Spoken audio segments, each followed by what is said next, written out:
In the name of God, Father, Son, and Holy Spirit. Amen.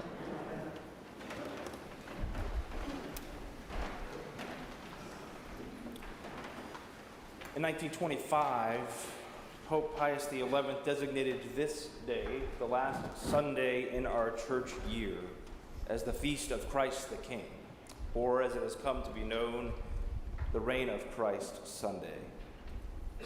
Though established by the Roman Catholic Church, this feast day is observed across our Christian siblings and across denominations. The feast was established in no small part because of the swirling winds and culture surrounding the church in Europe at that time.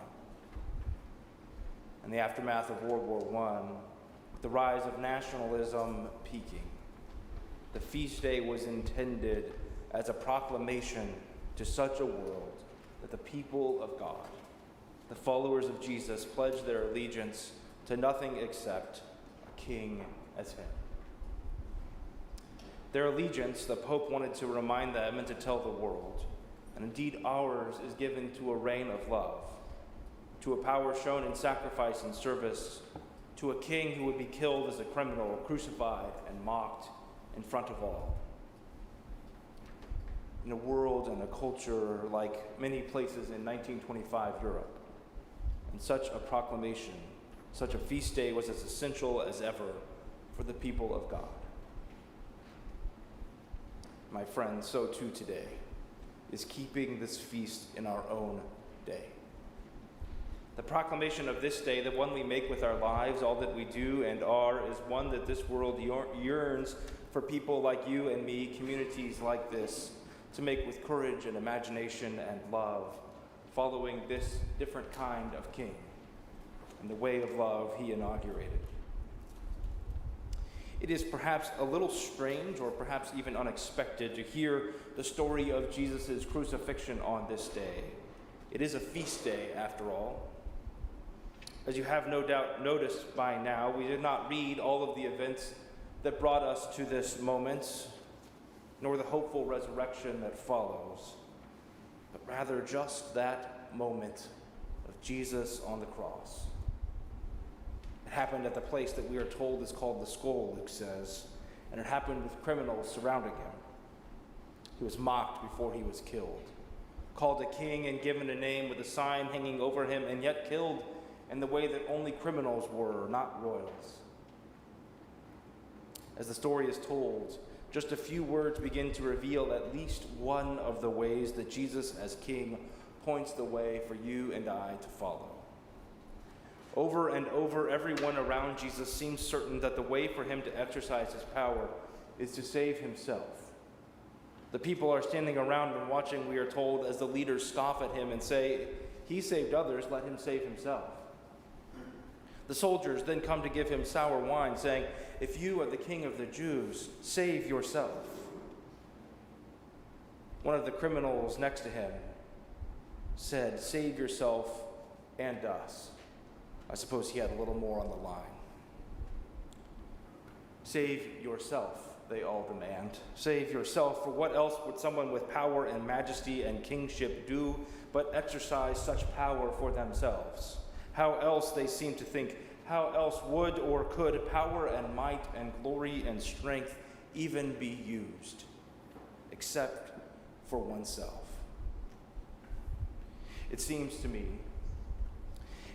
me that were I to distill down the ways our world feels broken and hurting, the ways it enacts its pain and perpetuates its shortcomings, the many and various places and people that continue to be left on the outside and cast off, if I were to distill all of that, all that I see and read about and watch, it would come down to a whole lot of thinking, behaving with just those two words: save yourself.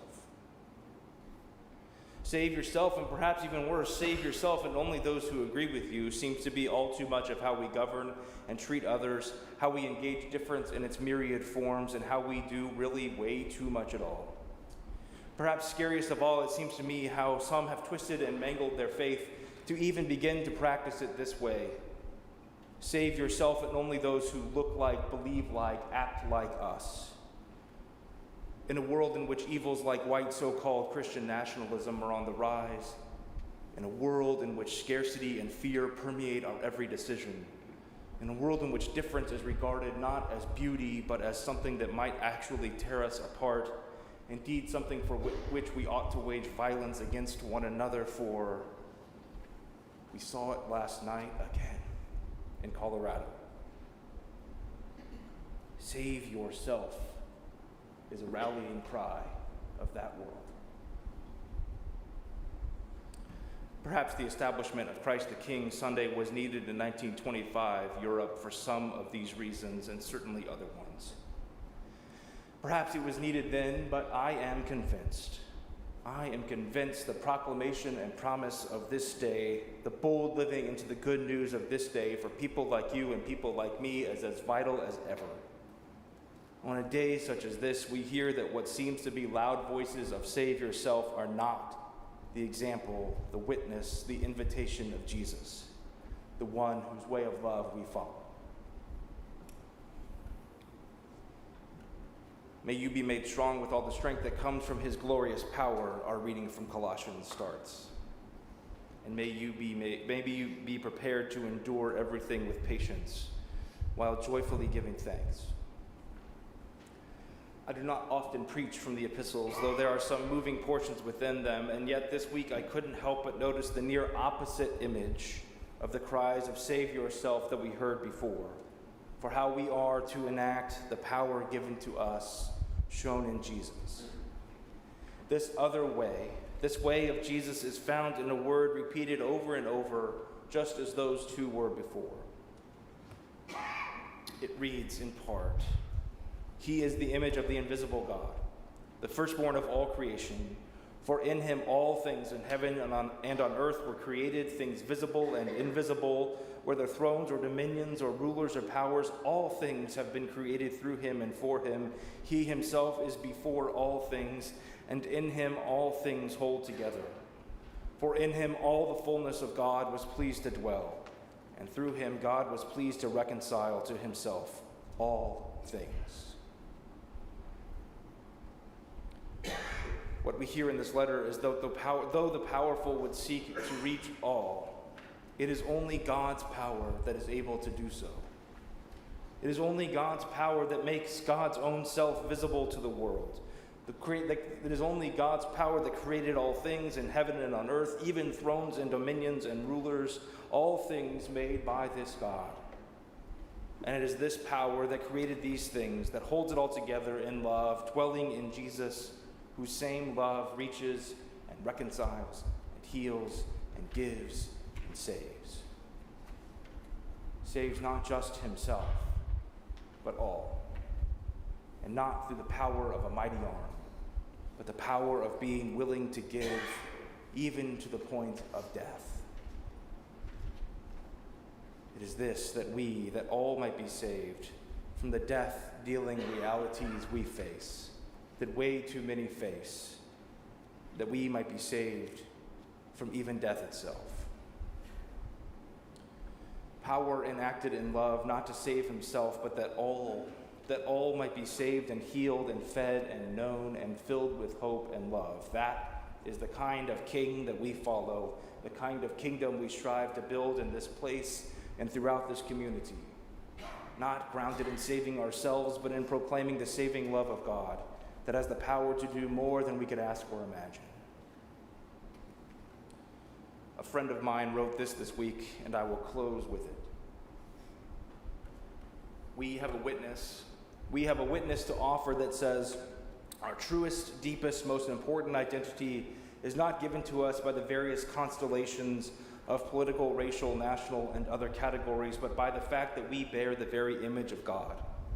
To boldly and unapologetically acclaim Jesus as our King is about subverting the whole idea of how identity is established and how power and authority are normally exercised. Our King's power comes from giving. Our King's dwelling is found among the desperately poor, pushed aside, lonely, forgotten, and small people and places. Our King's life is established forever and dying. We speak into a fractured culture not by choosing a side, vying for dominance, but by walking Jesus' third way, being possessed by the power of love and pledging our ultimate allegiance to God's power, which alone can bring the healing and peace and belonging we all so desperately crave. Let us with boldness and with courage, with love and joy, with faithful imagination and the very best efforts of our daily lives, proclaim and share this good news. For it is only this good news of love and hope and grace in a harsh and conflicted world that has the power to promise, to bring about healing and wholeness and life abundant. That indeed all, might be saved not by ourselves, but by the power and love of Jesus, a King.